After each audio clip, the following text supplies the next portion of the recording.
Hello and Assalamu alaikum. Welcome back to another video. In this video we are going to discuss about how to write a good study plan. तो study plan जो है वो किस तरह से लिखा जाता है, होता क्या है और इसका टेम्पलेट, ये सारा कुछ हम इसमें डिस्कस करेंगे। क्योंकि ये मोस्टली स्कॉलरशिप्स स्पेशली चाइना के अंदर जो है वो ये रिकॉर्ड होता है, तो इसलिए हम इसको डिस्कस करेंगे कि ये किस तरह से बनाया जाता है और कैसे हम इसको बेहतरीन बना सकते हैं। तो ये इसका सैम्पल या टेम्पलेट भी मैं आपको एंड में दिखाऊँगा। इससे पहले हम ये एक दफ़ा देखते हैं कि ये बेसिकली ये किस तरह से एक अच्छा स्टडी प्लान लिखा जाता है। तो इसको हम जो है इजी स्टेप्स के अंदर जो है वो डिस्कस करेंगे कि how to write a good study plan. तो ये बिल्कुल सिंपल स्टेप्स के अंदर हमने इसको डिस्कस करना है, 6 जो है वो इजी स्टेप्स के अंदर। तो ये आप नेक्स्ट स्लाइड पे देखेंगे कि ये जो है वो 6 स्टेप्स हैं।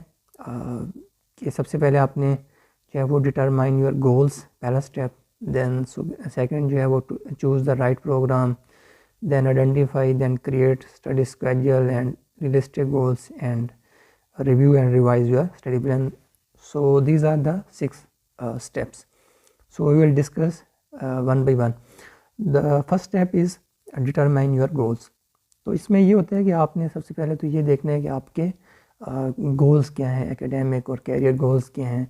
तो उस हिसाब से जो है आपने स्टडी प्लान के लिए जो है ये एक पहला स्टेप होता है आपका, ठीक है। फॉर एग्ज़ाम्पल कि आप जो है लैब रिलेटेड जो है वो कैरियर अपनाना चाहते हैं, तो फिर आपको यानी आप माइक्रोबायोलॉजिस्ट बनना चाहते हैं तो आपको नो डाउट माइक्रोबायोलॉजी ही रखनी पड़ेगी स्पेशलाइजेशन के लिए। और इसी तरह अगर आप इंजीनियर बनना चाहते हैं तो आपको इंजीनियर रखनी पड़ेगी। तो ये आपका पहला गोल होता है। तो ये आपका पहला स्टेप था। दूसरा ये है कि आपने फिर उस अपने गोल के मुताबिक जो है अपने प्रोग्राम या जो यूनिवर्सिटी है उसको सिलेक्ट करना है। तो ये आपका सेकंड स्टेप है। फॉर एग्जांपल कि आप जो है वो एग्रीकल्चर के स्टूडेंट हैं या आप एग्रीकल्चर में जाना चाहते हैं, तो आप अगर चाइना में कर रहे हैं तो चाइना में जो है वो नानजिंग एग्रीकल्चर यूनिवर्सिटी है या हुआजंग एग्रीकल्चर यूनिवर्सिटी है। तो ये उसके लिए जो है वो आपको उसके अकॉर्डिंग करना होगा। थर्ड स्टेप जो है वो आपने फिर कोर्सेस जो है वो देखने होंगे, आइडेंटिफाई करने होंगे यूनिवर्सिटी सेलेक्ट करने के बाद कि आपको उसमें से कौन सा कोर्स करना चाहिए, ठीक है। अगर हम एग्जांपल लें एग्रीकल्चर की, तो उसमें देखें सॉइल साइंस है, एंटोमोलॉजी है, प्लांट ब्रीडिंग है। तो ये जो है डिफरेंट सब्जेक्ट्स होते हैं। तो फिर आपने अपने कैरियर के अपने जो आपके गोल्स हैं उसके अकॉर्डिंग आपने उन जो सब्जेक्ट्स हैं उनको सेलेक्ट करना होगा। फोर्थ स्टेप जो है वो है कि आपने स्टडी स्केड्यूल जो है वो बताना होता है कि जी क्या क्या आपने पढ़ना है, किस तरह से पढ़ना है, कितना टाइम लगता है। तो ये आपने थोड़ा बहुत इसमें ये चीज़ें भी बतानी होती हैं कि जो है आपका स्टडी स्केड्यूल जो है वो क्या होगा, ठीक है। कोर्स क्या होंगे, क्या उनके असाइनमेंट्स, एग्ज़ाम्स क्या उनके जो है वो, ये जो है डिफरेंट फैक्टर्स जो है वो आपने उसके साथ साथ डिस्कस करने हैं।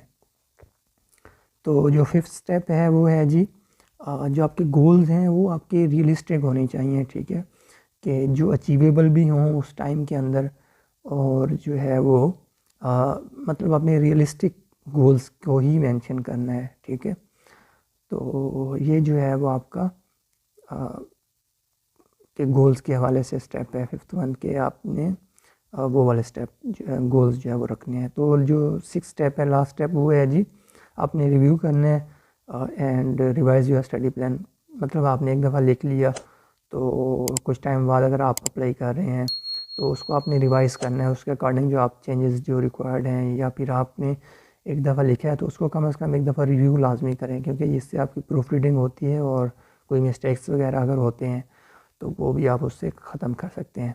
तो ये भी एक जो है वो इम्पोर्टेंट स्टेप है स्टडी प्लान के हवाले से, लिखने के हवाले से। तो ये था मतलब एक जनरल से चीज़ें जो हमने डिस्कस की हैं। और इसके बाद अब हम देखते हैं इसका एक सैम्पल कि जो है वो सैम्पल से आपको मज़ीद जो है वो क्लैरिफाई हो जाएगा। ये जो है मैं आपको ओपन करके दिखाता हूँ यहाँ पे। तो आप देखें यहाँ पे जी ये एक जो है वो स्टडी प्लान का एक टेम्पलेट या सैम्पल आप समझ लें कि ये है। सबसे पहले देखें एकेडमिक बैकग्राउंड के हवाले से है कि आपका जो भी डिग्री है, इंजीनियरिंग है, माइक्रोबायोलॉजी है, एग्रीकल्चर है, वेटरनरी है, जो भी है, तो आपने उसके अकॉर्डिंग जो है वो बैकग्राउंड जो है रिसर्च एकेडमिक बैकग्राउंड जो है आपने बताना है। फिर आपने बताना है अपनी पर्सनैलिटी के बारे में। जी आप जो है सोशली एक्टिव हैं और फ्रेंडली नेचर है, कम्युनिकेशन अच्छी है, और जो है ये सारी चीज़ें मतलब आपने अपने बारे में, अपनी पर्सनैलिटी के बारे में बताना है। फिर आपने बताना है कि आपका स्टडी प्लान जो है चाइना के अंदर क्या होगा, कि फॉर एग्जाम्पल आप मास्टर के लिए कर रहे हैं, फिर PhD जिसके लिए भी कर रहे हैं, और क्या उसकी रिसर्च होगी, ये चीज़ें आपने मेंशन करनी है। और फिर आपने बताना है कि आपने चाइना को ही क्यों सिलेक्ट किया है। अगर आप चाइना के बारे में लिख रहे हैं प्लान, तो आपने बताना होगा कि चाइना क्यों, वाई चाइना। तो आपने बताना होगा कि वहाँ रिसर्च अच्छी है, ये वो चीज़ें जो है वो आपने उसके अकॉर्डिंग बतानी होंगी। तो ये जो है टेम्पलेट जो है स्टडी प्लान का, ये मैं इस वीडियो की डिस्क्रिप्शन में ऐड कर दूंगा। तो आप सिंपली उस लिंक पे क्लिक करके डिस्क्रिप्शन में तो आप इसको डाउनलोड कर सकते हैं, और डाउनलोड करके इसको मज़ीद भी देख सकते हैं इस टेम्पलेट को, और उसके अकॉर्डिंग जो है आप अपना लिख सकते हैं। इसको कॉपी पेस्ट नहीं कीजिएगा कम्प्लीटली, इससे जस्ट आपने आइडिया लेना है और लिखना आपने अपना ही है। उम्मीद है आज की वीडियो भी आपके लिए हेल्पफुल रही होगी। तो मिलते हैं अगली वीडियो में, तब तक के लिए आप मज़ीद अच्छे कंटेंट के लिए हमें सब्सक्राइब कर सकते हैं और फेसबुक ट्विटर पर फॉलो कर सकते हैं। See you in the next video. अल्लाह हाफिज़।